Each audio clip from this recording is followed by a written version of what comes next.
대한민국 대통령과 국무위원회가 유일하게 잘하는 것이 있죠? 바로 거부권 행사입니다. 이게 몇 번째 거부권 행사인지 기억나세요? 벌써 9번째입니다. 양국관리법 개정안, 간호법 제정안, 노란봉투법, 방송산법, 김건희 특검법, 대장동 특검법, 그리고 이태원 참사 특별법. 이 정도면 국민을 졸로 보는 게 확실해지죠? 한파주의보에도 차가운 아스팔트와 눈밭에서 유가족들은 오체투지를 했습니다. 그리고 거부권 행사 소식을 듣고 정부 종합청사로 달려가 오열하며 외쳤습니다. 차라리 나도 죽여달라. 그런데 현장에서 경찰들이 뭐라고 했는지 아세요? 업무방해죄 및 도로교통법 위반 행위에 해당한다. 미신고 집회로 집시법을 위반한 불법 행위라고 했거든요. 도로교통법을 그렇게 중시하는 경찰이 그날 10월 29일 이태원 도로 상황을 왜 아무 관리도 안 한 거죠? 항의하는 유가족들 한 명당 최소 7명의 경호 인력, 경비 인력을 붙여두면서 왜 그날은 그렇게 하지 않았죠? 이태원 참사의 진상은 아직 하나도 밝혀진 게 없습니다. 구청과 소방, 경찰은 왜 사전에 사고를 막을 인력을 충분히 배치하지 않았는지, 사고 당일 참사를 우려하는 신고가 빗발쳤음에도 왜 신고 대응과 상황 전파가 제대로 이뤄지지 않았는지, 긴급구조와 응급인력은 왜 제때 도착하지 못했는지, 사고가 빤히 예상되는 상황에서도 옥상에서 뭔가를 기다리던 장면은 뭐였는지, 이태원에 나가있던 마약 수사관들은 뭘 하고 있었는지, 왜 희생자들에게 마약 검사를 들이밀었던 건지, 영정도 위패도 없는 분향소를 설치하게 한 자는 누구인지, 도대체 뭐가 밝혀졌죠? 또 누가 처벌받았나요? 현재 이태원 참사 관련 재판은 어떻게 되고 있을까요? 박희영 용산구청장을 포함한 용산구청 관계자 4명, 이임재 전 용산경찰서장을 포함한 용산경찰서 관계자 5명, 정보과 경찰 3명, 해밀튼 호텔 대표, 이렇게만 재판을 받고 있습니다. 이상민 행안부 장관, 오세훈 서울시장, 윤희근 경찰청장은 쏙 빠졌죠. 윗선들은 다 면죄부를 준 거나 다름없죠. 게다가 그 재판 진행조차 너무 느리고요. 그런데 딱 하나 재빠르게 진행되는 재판이 있습니다. 바로 해밀튼 호텔 대표예요. 불법 구조물을 세워 좁은 골목을 더 좁게 만든 책임이 있다며 징역 1년을 구형했어요. 게다가 인근 주점 임차인과 라운지바 대표에게도 각각 징역 8개월을 구형했다네요. 그리고 나머지 사람들은 모두 보석으로 풀려나서 지금 뭐하고 있죠? 박희영은 뻔뻔하게 구속됐을 때도 월급 다 받아먹고 공황장애라고 보석 석방되더니 바로 출근해서 월급 타먹고 있습니다. 진짜 인간 같지 않은 작자죠. 이상민 행안부 장관은 탄핵안 발의가 됐지만 헌재에서 기각돼 자리를 유지하고 있고요. 얼마 전에는 서천 화재 현장에서 벌어진 봉합쇼에서 흐뭇한 미소를 짓는 장면이 포착되기도 했죠. 국민의 삶에 관심 없는 것들입니다. 자, 그럼 특별법 내용으로 돌아와 볼까요? 사실 이번에 거부된 그 법안 자체도 난도질 당한 법안입니다. 국힘당이 너무 반대하니까 그래도 여야 합의해서 통과시켜 보려고 특검도 배제하고 총선 뒤에 수사하자고 제시한 법안입니다. 얼마나 간절했으면 이렇게 무력한 법안을 통과시켜야 했나 싶은 정도였거든요. 아무튼 국힘당은 법안 논의 때는 이렇게 받으면 통과에 협조한다더니 어떻게 했죠? 국회 표결장에서 퇴장해버렸습니다. 그리고 윤석열이 거부권까지 행사했죠. 거부권을 이렇게 제한 없이 쓴다면 이 나라의 입법부가 무슨 소용이며 총선은 뭐하러 하는 거죠? 거부권 행사한 이유도 가관이죠. 특별법이 국론분열, 재난 정쟁화가 된다는 거예요. 이 끔찍한 참사를 정쟁화한 게 누구였죠? 제대로 진상조사를 했으면 정치권까지 들어올 이유가 없는 거잖아요. 윤석열이 뭐라고 했나요? 책임을 있는 사람에게 딱딱 물어야 하는 것이지 그냥 막연하게 다 책임지라는 건 현대사회에서 있을 수 없는 일이라면서 정치적 책임을 피하고 면죄부를 주니까 여기까지 오게 된 거죠. 또 한덕수 총리는 특조위 구성이 위헌 소지가 있다고 주장합니다. 단순히 자료 제출 요구를 거부하는 것만으로 압수수색 영장 청구를 의뢰할 수 있다는 대목이 있다라는 건데요. 경찰이 하도 자료 제출 안 하고 버티면서 조사를 방해하니까 그런 거 아닙니까? 세월호 때도 마찬가지였거든요. 이 정도 강제력도 없이 무슨 수사를 합니까? 그건 진상규명 안 하겠다는 거죠. 아무튼 이태원 특별법 내용을 정리하면 특조위원을 뽑는데 유가족은 전혀 참여할 수 없게 됐고 여당에서 4명, 야당에서 4명, 국회의장 3명에게 각각 추천권이 돌아갔고요. 유가족이 특별검사 임명을 국회에 요청할 수 있는 권한도 사라졌고요. 영장 청구를 의뢰할 수 있는 요건도 정당한 이유 없이 해서 정당한 이유 없이 2회 이상으로 강화됐고요. 그런데 이것도 안 받은 거예요. 국힘당에서. 그럼 국힘당이 원하는 건 뭐냐? 국힘당에서 발의한 여당판 이태원 특별법을 보면 명확합니다. 진상규명은 관심 없고 배상해 줄 테니 그거나 받아라. 니네 돈 필요해서 그런 거 아니야? 라는 식이죠. 오늘 대통령실도 이태원 특별법을 거부하며 신속한 보상 지원 대책을 만들겠다며 유가족을 모욕하고 있습니다. 결국 정부와 여당이 이태원 특별법을 거부한 진짜 이유는 진상조사 자체에 대한 거부인 겁니다. 마치 일본이 전쟁범죄 사과는 거부하면서 박정희에게 통치 자금을 준 것으로 한일 관계는 계산이 끝났다고 주장하는 것과 똑같은 발상이죠. 욕도 아깝습니다. 곳곳이 참사고 참사의 수습도 참사입니다. 국민을 개돼지로 하는 정권을 하루빨리 끌어내리지 않으면 온 나라가 그날의 이태원 골목처럼 될 것입니다. 지금까지 입 벌려라 시사 들어간다. 입벌씨였습니다. 여러분, 최근 언론에 도배되는 소식이 있죠? 윤석열과 한동훈의 충돌 소식입니다. 약속 대련이냐 실전이냐 말들이 많은데요. 그런데 우리 이 장면 어디서 본 것 같지 않아요? 지난 대선 시기 윤석열과 이준석이 하던 짓이랑 똑같잖아요. 또 치맥하자고 할 건지는 모르겠는데 아무튼 국민들은 이미 이 쇼에 익숙하죠. 그래서 윤석열과 한동훈의 쇼도 그대로 믿어줄 생각이 전혀 없고요. 그런데 이 쇼의 끝이 궁금하긴 하죠. 과연 어떻게 될까요? 입 벌려라 시사 들어간다. 일단 한동훈 승이 될 수도 있긴 있어요. 그러면 그렇게 조중동이 주문했던 제2의 6.29를 드디어 실행한다는 거죠. 김건희 특검을 조건부로 받는다거나 김건희가 울며 겨자 먹기로 나와 사과할 수도 있고요. 그리고 윤석열이 탈당하는 수순도 예상되고요. 아무튼 그 목적은 총선에서 반윤석열 여론이 그대로 반국힘당으로 가는 것을 차단하여 국힘당이라도 살려보자는 걸 테고요. 그런데 한동훈이 밀릴 가능성도 있죠. 만약에 한동훈이 추락 중인 윤석열에게도 밀리는 양상으로 나타난다면 이걸 어디다 갖다 쓰죠? 그야말로 쓸모 없어지는 겁니다. 그러면 한동훈은 당연히 팽 당하겠죠? 총선까지 80일 남았는데 한동훈이 지금 국힘당 지지율을 올려줬나요? 전혀 아니죠. 한동훈은 건방지고 촐싹대는 이미지를 바꾸기는커녕 더 나대고 있고요. 무관중 시즌에 사직구장에서 야구 본설, 숙소에서 머나먼 송정리 해변길 매일 산책설 등 아주 자잘한 거짓말들도 논란이 됐었죠. 그리고 김경률, 원희룡처럼 문제가 될 만한 인물을 공천하는 과정에서 세련되게 조율하지 못하면서 당내 반발을 불러오기도 했고요. 한동훈이 대안인물로 부각되기보다 다른 버전의 윤석열처럼 인식되게 행동했거든요. 게다가 이후 더 문제가 될 수도 있는 것들이 수두룩하죠. 최근 수사기관이 한동훈 딸 가짜 스펙 관련해 모두 무혐의 처리해서 국민들 분노 버튼을 또 눌러줬고요. 한동훈 처가 쪽도 최은순 뺨치거든요. 검찰 집안 아닙니까? 비리 스케일이 다르겠죠?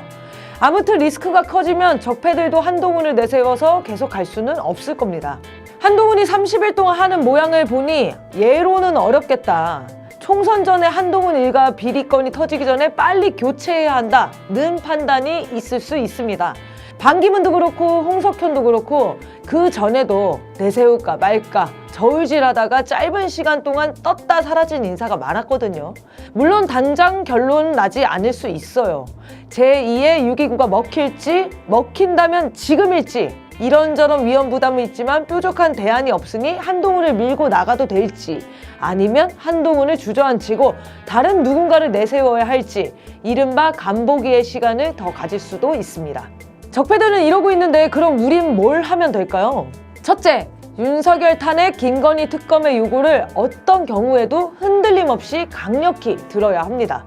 둘째, 야권 분열을 막아야 합니다.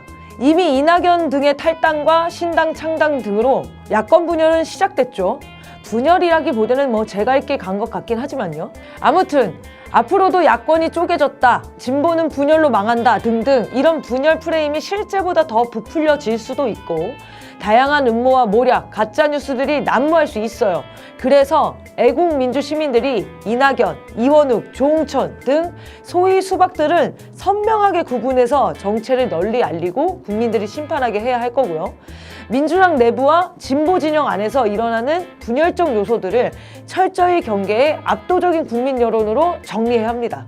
이것을 할 대중적 공간이 어디냐? 바로 단결의 거점, 촛불 대행진이죠. 셋째, 이거 중요해요. 북풍을 경계해야 합니다. 87년 대선 때 안기부와 군부가 민주화 분위기를 6.29 선언과 이른바 무지개 공작으로 뒤집어 엎는데 성공했었죠. 얘네는 방식의 발전이라는 게 없기 때문에 또 북풍을 일으켜보려고 안달할 가능성이 매우 높아요. 최근 신원식은 북한이 4월 총선을 앞두고 지대공 미사일을 이용한 도발에 나설 것이라는 예언을 날렸었죠. 이건 지난 입벌시를 참고해 주시고요. 그러나 지금은 87년 상황과도 휴전선 일대에서 총 한 번 쏴달라고 했다 무시당했던 97년 당시와도 상황이 많이 달라졌다는 걸 윤석열 일당이 모르고 있는 게 가장 위험한 거긴 해요. 오늘날 북풍 공작은 곧 전쟁입니다. 마지막으로 선거 조작을 주시해야 합니다. 이미 지난해 강서구 보궐선거 전에도 선관위 투개표 시스템의 보안 관련한 시비가 있었습니다. 국정원이 보안 점검 뒤 남겨놓은 점검 툴이 실은 해킹 프로그램이었다는 게 밝혀지기도 했죠. 국정원이 선관위를 점검한다는 것 자체가 이미 찜찜하잖아요. 그리고 선거 조작을 위해 깔아놓은 밑밥들이 포착되고 있어요. 최근 발견되는 믿어지지 않는 박빙의 여론조사 결과들, 심지어 국힘당에 조금이라도 유리한 여론조사 결과를 만들어내기 위해 유선전화 30% 반영이라는 시대착오적 조사 방식도 고안되고 있다죠. 박빙으로 민주당이 지는 결과로 조작됐다면 자연스럽게 될 수 있는 근거도 마련됐죠. 이낙연의 신당으로 분열되어서 졌다 하고 말이에요. 모두 국힘당 대승의 선거 결과를 국민들이 자연스럽게 받아들이게 하기 위한 사전 작업으로 봐야 하지 않을까요? 자, 지금 벌어지는 이슈는 총선까지 지속될 겁니다. 우리 국민들이 정신 바짝 차리고 이슈에 속지 말고 이번 총선에서 반드시 개혁국회, 탄핵국회를 만들어내야겠죠? 지금까지 입 벌려라 시사 들어간다 입벌시였습니다. 올해가 2024년인데 최근 일어나는 사건들을 보니 2024년이 맞나 하는 생각이 듭니다. 대통령 부인 특검하라고 외친 대학생 20명이 연행되고 10명한테 구속영장이 청구되어서 충격을 줬죠. 다행히 전원 기각이 됐지만 10명 구속영장 소식을 들었을 때는 1970년대인가? 하는 생각을 했었는데요. 이재명 대표 살인미수 사건을 겪고는 지금이 1940년대인가? 하다가 연평도, 백령도의 대피령이 떨어졌다는 소식을 들으면서는 1950년인가? 하는 혼란이 왔습니다. 한국 근현대사 모든 순간을 경험하는 아주 소중한 기회를 주신 윤석열 멱살을 잡고 싶은 심정이고요. 그런데 이 정도 퇴행은 아무것도 아닐 수도 있습니다.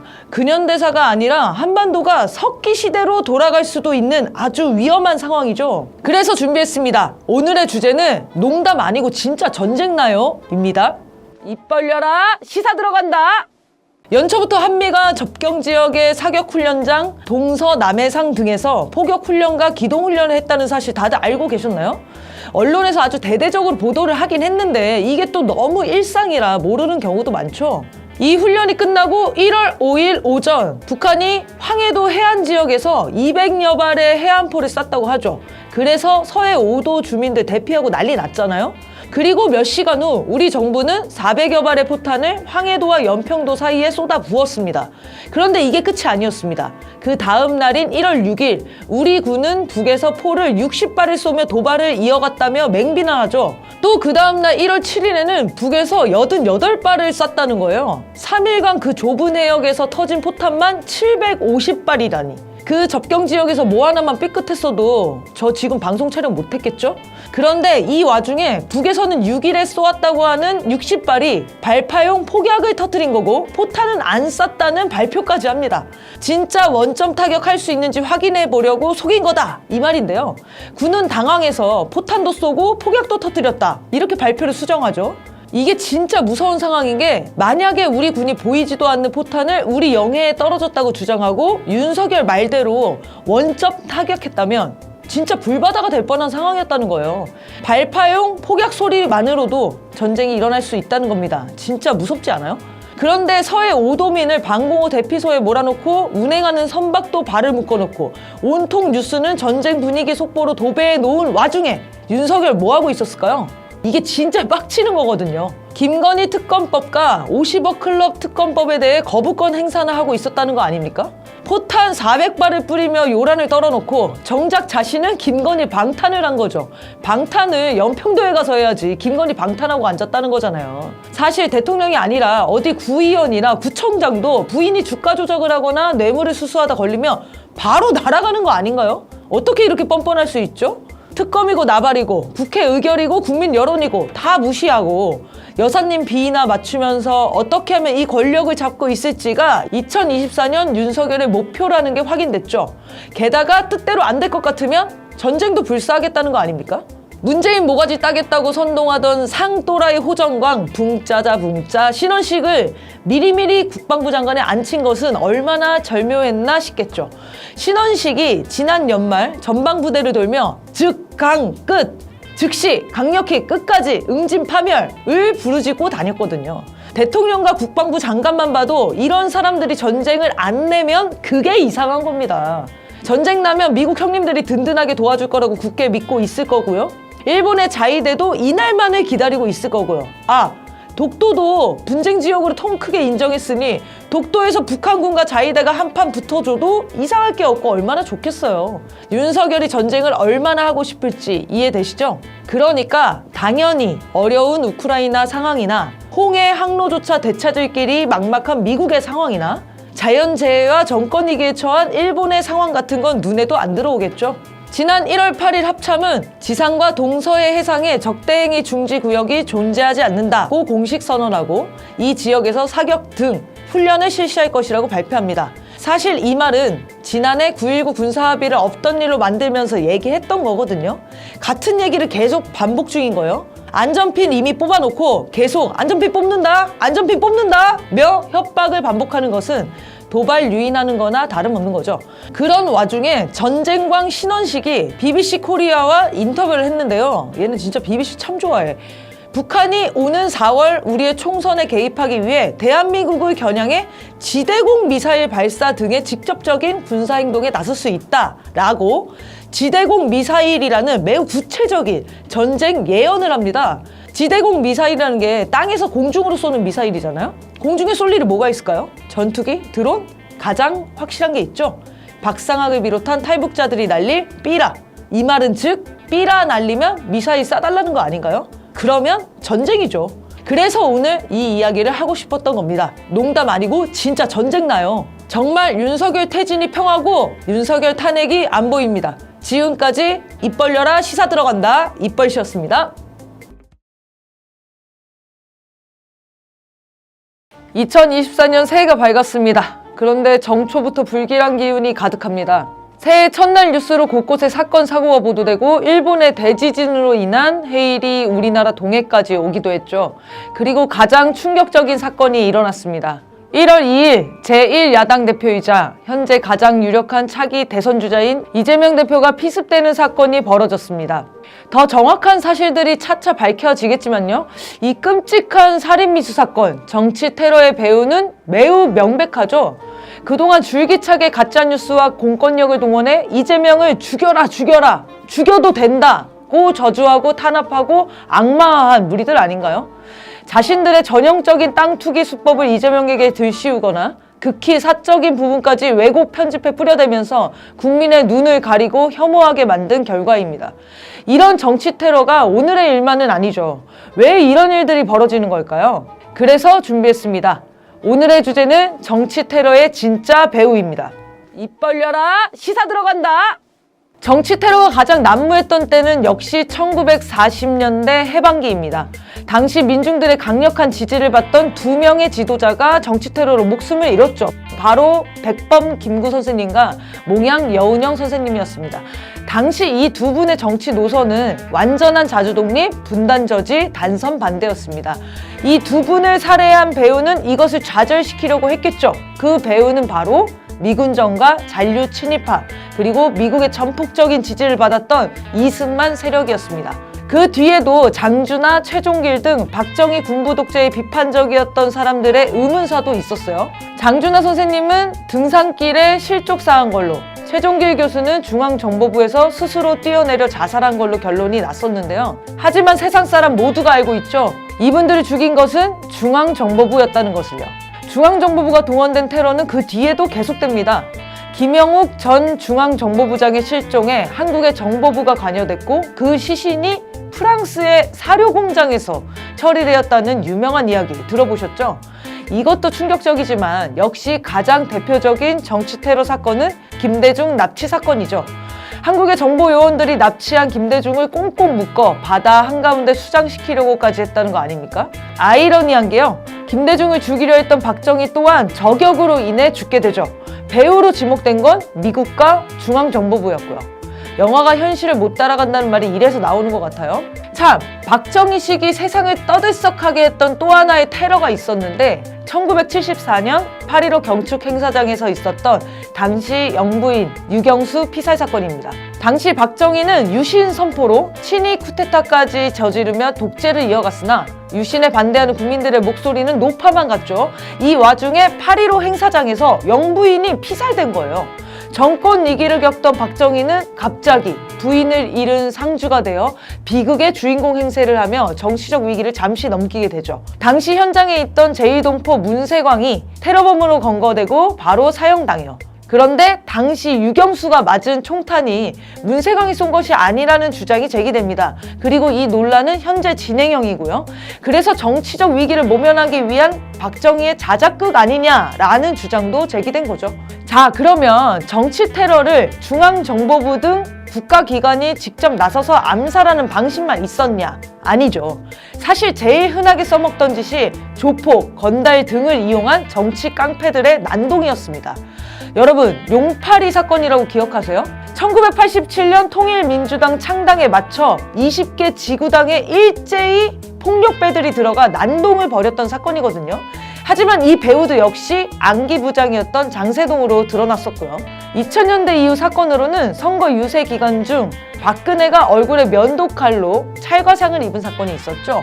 병원에서 일어나자마자 대전은요? 라는 명언을 남겼던 이 사건 덕분에 그 전 선거에서 참패했던 한나라당이 선거에서 재기하게 됩니다. 그리고 가장 최근 사건으로는 정권과 TV조선 등 종편이 합세해 박근혜 정권의 위기를 모면하고자 종북몰이를 하면서 벌어진 통일 토크쇼 사제폭탄 테러 사건이 있었습니다. 이거 정말 충격적인 사건이었어요. 한 성당에서 재미동포의 방북 보고 겸 대담이 있었는데 누가 사제폭탄을 던진 거예요. 범인은 10대에 1배를 하는 고등학생이었습니다. 그야말로 마녀 사냥에 속아서 내가 죽이겠다! 인터넷에 글까지 올리고 폭탄을 던진 사건이었죠. 지금까지 수많은 정치 테러 역사를 짚어봤는데 그럼 정리 한번 해볼까요? 이런 정치 테러들의 배후는 대부분 중정, 안기부 등으로 이름만 바꾼 독재 세력의 국가기관들이었고요. 방식은 국가기관들이 직접 나서거나 배후 조정을 하거나 둘 중에 하나였죠. 그러니까 이러한 정치 테러들이 절대로 자연 발생적으로 우발적으로 일어나는 사건이 아니라는 겁니다. 이런 소요 사태가 꼭 필요한 사람과 집단이 늘 언제나 있었습니다. 그리고 그 소요를 조장하기 위해 발벗고 나서는 무리가 있죠. 바로 언론입니다. 가짜뉴스를 만들어 유포하고 사람들 사이에 혐오와 불신을 조장해 증오하도록 만들죠. 언론의 선동으로 누군가는 수치를 견디지 못하고 스스로 목숨을 끊고 누군가는 증오에 못 이겨 칼을 갈죠. 이 연말연시에 우리 사회를 비참하게 만든 두 개의 뉴스, 이성균 씨의 죽음과 이재명 대표 피습, 이 두 개의 비극적 사건의 주범이 언론과 검찰 독재라고 모두 생각하고 있잖아요. 그러니 한동훈이 이재명 피습 소식에 환호하는 국힘당 지지자들에게 잘난 척하면서 이재명이 아니라 제가 당했다고 생각해달라고 이야기하고 뿌듯해하며 자신의 경호 인력을 200명 넘게 늘린 행위는 공범들의 비웃음일 뿐인 것이죠. 정말 증오스러운 세력입니다. 자, 제일 문제는요, 이 사건들이 시작에 지나지 않을지도 모른다는 것이죠. 최근에 국정원이 이상한 예언을 하나 했습니다. 북한이 새해에 충격적인 사건을 준비 중이다 라고요. 완전히 뜬금포로 근거 없는 발표를 했더라고요. 너무 수상하지 않나요? 이재명 대표가 다행히도 목숨에 지장이 없다는 점에 안심해야 할까요? 어떤 충격적인 사건을 조작하고 있을지 모릅니다. 우리 준비를 단단히 해야겠습니다. 지금까지 입 벌려라 시사 들어간다. 입벌씨였습니다. 김건희가 큰 사건을 뻥뻥 터뜨리고 있습니다. 취임 전부터 기대되는 바가 참 많았던 영부인답게 그에 걸맞은 사건 사고의 연속입니다. 나름 주의를 한다고 하는 걸 텐데 주머니 속 송곳처럼 곳곳에서 튀어나옵니다. 김건희의 지극한 명품 사랑 유명하잖아요. 리투아니아 명품 매장을 휩쓸 때 알아봤죠 뭐. 게다가 순방길에 플렉스하는 것으로도 유명했고요. 그런데 결국 폭로가 나온 겁니다. 고가의 선물을 넙죽받는 모습이 딱 찍힌 거죠. 윤석열 취임 직후인 작년 6월과 9월에 한 해외 동포로부터 200만 원 상당의 샤넬 화장품 세트와 300만 원짜리 디올 파우치를 넙죽받아 꿀꺽한 건데요. 와, 저는 이런 주머니가 300만 원이나 하는 게 있다는 걸 처음 알았다니까요. 300만 원이면 대학교 한 학기 등록금이에요, 등록금. 대학생들은 그 등록금 모으려고 알바를 몇 개씩 뛰고 있잖아요. 이건 뭐 세계사 시간에 배웠던 마리 앙뚜아네트 뺨치는 이야기가 아닌가 싶습니다. 그래서 준비했습니다. 오늘의 주제는 김건희의 명품 중독입니다. 입 벌려라, 시사 들어간다. 국민들은 경제 위기로 삶이 위태로운 이 시점에 영부인식이나 되는 사람이 수백만 원짜리 명품을 자기 돈으로 산 것도 아니고 뇌물로 받았다는 것은 입이 10개라도 할 말이 없는 상황입니다. 이게 진짜 웃기는 게요. 취임 전부터 돋보이는 걸 좋아한다던 김건희가 그동안 소탈하고 편안한 복장을 즐겨한다는 식의 컨셉질을 했단 말이죠. 여러분 이거 생각나시죠? 흰색 슬리퍼를 신은 모습을 언론이 대서특필하면서 그게 2만 원이다, 3만 원이다 라고들 얼마나 난리를 쳤습니까?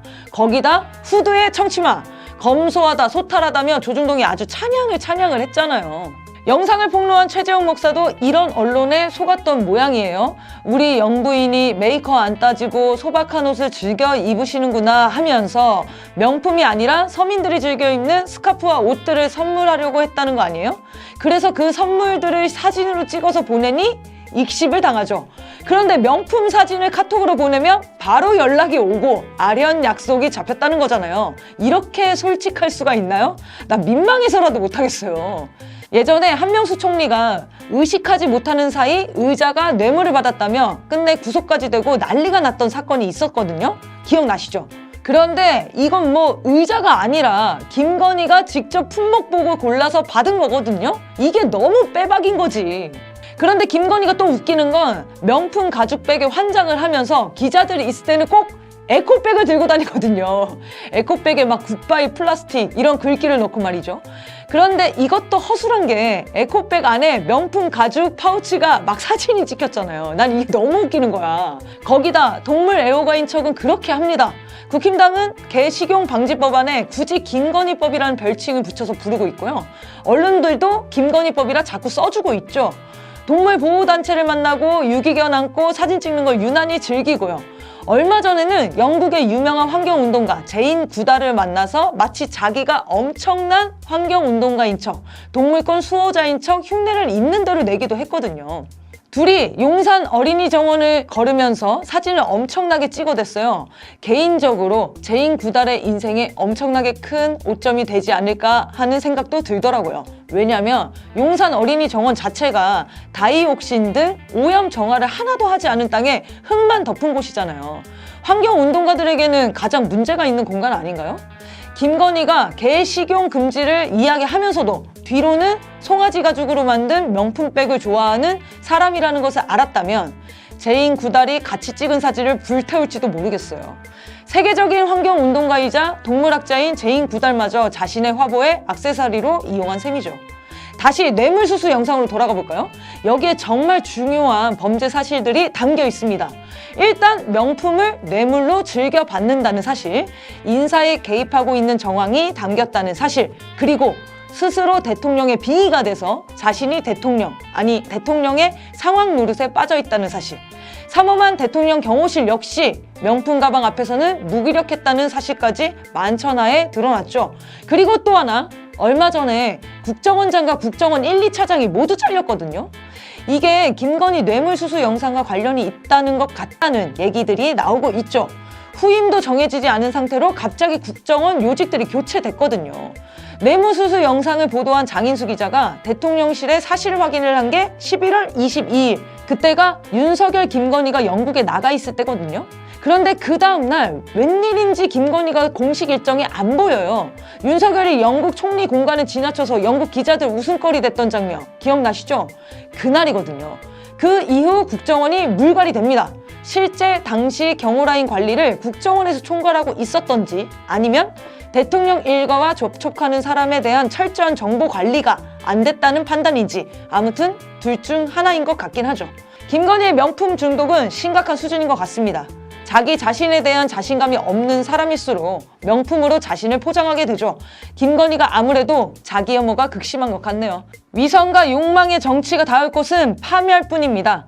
그러니 얼른 내려오는 게 파국의 강도를 그나마 줄이는 유일한 길이지 않을까요? 지금까지 입 벌려라 시사 들어간다 입벌씨였습니다. 요즘 영화 서울의 봄이 흥행몰이를 제대로 하고 있습니다. 와 진짜 잘 만들었더라고요. 헛웃음과 분노가 오락가락해서 지루할 틈이 없었는데요. 결말에 대한 기대가 없어도 이렇게 궁금할 수 있구나 하던 생각이 들었습니다. 그 이유는 여전히 해결되지 않고 현재 진행 중인 역사라 그렇지 않을까요? 이 영화가 개봉될 즈음 광화문 내거리에서 전두환 사망 2주기 추모제가 진행됐습니다. 영화 속에서 제2공수특전여단장 도희철 준장 생각나시나요? 그 전두광한테 총 겨누라고 욕먹던 사람이요. 그의 실제 인물이 박희도라는 자인데요. 이 박희도를 비롯해 12.12 쿠데타 주역들이 참가했다죠. 여기서 여전히 전두환을 찬양하고 학살을 미화하는 발언을 해댔다고 합니다. 다행히 민심은 추모와 찬양이 아니라 역사적 진실에 손을 들었습니다. 매일 60만 명 이상의 사람들이 서울의 봄을 보기 위해 영화관을 찾고 있다는 거예요. 더욱 의미 있는 것은 수능을 마친 수험생들을 비롯해 2030 세대도 관람을 상당히 많이 하고 있다는 소식이죠. 왜 그럴까요? 물론 정우성 정혜인을 보고 싶은 마음이 있지요. 큽니다. 이거 진짜 커요. 그러나 그것보다 큰 게 영화 속 현실이 오늘과 다르지 않기 때문이겠죠. 그래서 준비했습니다. 오늘의 주제는 전두환과 윤석열입니다. 입 벌려라 시사 들어간다. 전두환과 윤석열. 괜히 윤석열이 후보 시절부터 전두환이 정치를 잘했다면 찬양을 한 게 아닙니다. 완전 닮은 꼴이거든요. 윤석열이 검찰 시절부터 전두환을 롤모델로 삼은 게 아닌가 의심스러운 구석이 한두 군데가 아닙니다. 일단 쩍벌부터가 비슷하거든요. 정말 꼴사납죠? 자, 첫 번째, 출세의 경로가 비슷합니다. 둘 다 하극상을 하면 체급을 올리죠. 박정희가 죽자 보안사 합동수사본부장이었던 전두환이 위에 육군본부, 계엄사령부, 국방부, 대통령 모두를 제치고 권력을 독차지합니다. 윤석열도 검찰총장직을 하면서 법무부 장관을 둘이나 날리고 자기를 임명한 대통령을 부악으로 치고 대립각을 세우면서 국힘당 대선 후보로 떡상하지 않았습니까? 전두환은 군내 사조직을 발동한 쿠데타를 통해 권력을 훔쳤다면 윤석열은 검찰 쿠데타의 주역이죠. 정치 군인이 정치 검찰로 바뀌어 나라를 흔들고 있는 거죠. 그리고 이들의 힘의 근원도 비슷하죠. 전두환이 합동수사본부의 본부장으로서 당시 주요 인물과 세력의 동향을 비위 등 정보를 장악하고 있었다는 것과 윤석열이 이른바 검찰 캐비넷에 모아둔 각종 정보를 이용해 사람들을 이용하고 포섭한다는 것 어때요? 비슷하죠? 두 번째는 그들의 독재를 뒷받침하는 핵심 조직이 있다는 것입니다. 전두환은 하나회를 통해 쿠데타를 진행시켰으며 국정농단을 자행했죠. 영화 보기 전에는 하나회가 어느 정도로 퍼져 있었는지 몰랐는데 엄청나더라고요. 그럼 윤석열은? 바로 친윤 검찰 조직이 있습니다. 그들은 하나같이 서로의 부정부패를 덮어주고 비호해주며 밀어주고 끌어주며 승승장구했습니다. 하나회에 충성 서약이 있다면 검찰 조직에는 검사 동일체 원칙이 있죠. 오직 본인들만을 위한 단결 맹세입니다. 세 번째, 자기에게 방해가 된다고 생각하는 사람은 철저히 짓밟는 잔인함도 공통으로 지니고 있습니다. 전두환은 쿠데타 세력이 되길 거부한 사람은 누명을 씌워 죽이거나 재기불능 상태로 자처를 해버렸습니다. 의문의 주검으로 발견된 경우도 있었고요. 가족들까지 괴롭혀 자살로 몰고 가는 악질적인 놈이었어요. 윤석열도 조국 일가와 추미애, 이재명, 윤미향 등 자신의 눈밖에 난 정치인들과 그 가족에게 하는 짓들을 보면 80년대 전두환이 정적들에게 자행했던 바로 그 짓이죠. 네 번째, 국민을 적으로 돌리는 짓입니다. 전두환의 5.18 무력 진압이 대표적이죠. 비도덕적이고 정통성 없는 정권이 권력을 유지하기 위해선 반드시 적이 필요합니다. 독재를 지속할수록 탄압의 강도도 세지고 학정의 분노와 국민의 비판도 높아질 수밖에 없죠. 결국 독재자는 국민 다수와 싸우게 되는 것이 운명입니다. 윤석열도 지금 본격적으로 국민을 적으로 돌리고 있죠. 다섯 번째, 둘 다 반성을 모른다는 것입니다. 전두환은 죽을 때까지 광주에서 희생당한 시민들을 폭도라고 했고, 윤석열은 국민의 사과 요구에 개사과로 응수하며 국민을 조롱합니다. 마지막으로 하나 더, 둘의 등장에 아주 중요한 공통된 배경이 있습니다. 바로 미국이죠. 박정희나 전두환을 예의주시했었고 윤석열을 만나 대선 출마를 검토하고 힘을 실었던 나라도 미국이었습니다. 1961년 당시 CIA 국장이었던 댈러스는 훗날 자서전에서 5.16 쿠데타를 재임 기간에 가장 잘한 일로 꼽았다는 걸 들어보셨죠? 한국인은 들쥐와 같아서 누가 지도자가 되든 그를 따른다. 민주주의는 한국인에게 어울리지 않는다. 이 말을 누가 했을까요? 바로 전두환 쿠데타 기간 주한미군 사령관이었던 위컴이었습니다. 영화상에서는 이 말이 사람들은 누군가 자신을 강력하게 리드해주길 바란다는 전두광의 말로 바뀌었지만 그 말에 녹아있는 한국 국민에 대한 관점은 위컴의 들쥐관 그 자체 아닌가요? 그리고 국방장관은 왜 쿠데타가 일어나자마자 미 대사관으로 갔을까요? 자기 목숨 챙기겠다고 간 걸까요? 국방장관은 이후 미 대사관을 나와서 결국 정승화 참모총장 체포를 허가하죠. 대통령실 도청도 버젓이 하는 나라인데 공작은 미국에 익숙한 방식입니다. 자, 윤석열 입장에선 아직 전두환을 흉내내고 싶은 것이 많이 남아있을 거예요. 녹화사업, 삼촌교육대, 체육관 선거 등등. 그런 독재자에게도 이 영화가 교훈을 줄 수 있을지 모르겠습니다만 세상을 다 가진 것 같아도 결국 파쇼 독재의 뜻대로 되는 것은 그리 많지 않다는 것. 그 암울한 79년, 80년에도 끝까지 저항한 사람들이 있었다는 것. 역사는 살인마 독재자를 반드시 기록하는 한편 그에 맞서 싸운 진짜 영웅들을 알아보고 추억한다는 것을 이 영화는 말하고 있습니다.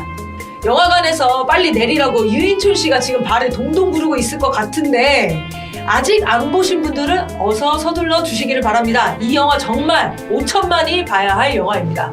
전두환이 자연사하게 원통하고 분한 마음에 부관 참시라도 해야 하지 않나 하는 국민들이 줄을 잇고 있는데요. 진정한 권성징악, 해피엔딩은 현실에서 보여주자고요. 전두환 퀴즈, 윤석열의 말로로 말이죠. 지금까지 입 벌려라 시사 들어간다. 입벌씨였습니다.